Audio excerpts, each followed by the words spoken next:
নাটোরের বাগাতিপাড়া উপজেলায় এইচএসসি পরীক্ষায় ফেল করায় বিষ পানে আত্মহত্যা করেছেন জেসমিন খাতুন ওরফে জেমি নামের এক শিক্ষার্থী।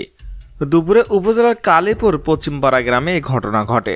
নিহত জেমি কালিকাপুর কলেজের শিক্ষার্থী ছিল। সে ওই গ্রামে জেরু মণ্ডলের মেয়ে।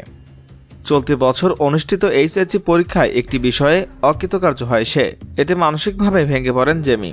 পরিবারের সদস্যরা জানায়, শনিবার সকালে নাস্তা করে নিজ ঘরে চলে যায় জেমি। পরিবারের অন্য সদস্যরা কাজে ব্যস্ত ছিলেন। দুপুরে খাবারের সময় তার মা ডাকাডাকি করলেও কোনো সাড়া না পেয়ে ঘরে গিয়ে দেখতে পান জেমি মেঝেতে নিস্তেজ অবস্থায় পড়ে আছে এবং মুখ থেকে বিষের গন্ধ বেরোচ্ছে।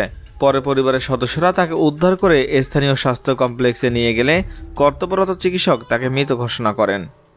জেমির বাবা জেরু মণ্ডল জানান, পরীক্ষায় ফেল করায় আমার মেয়ের প্রচণ্ড মানসিক কষ্টে ছিল। আমাদের অজান্তে সে বিষ পান করে আত্মহত্যা করেছে বলে ধারণা করছি।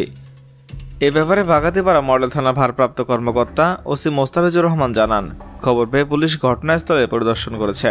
মৃত্যুর প্রকৃত কারণ অনুসন্ধানে তদন্ত চলছে। এ বিষয়ে আইনি ব্যবস্থা প্রক্রিয়াধীন।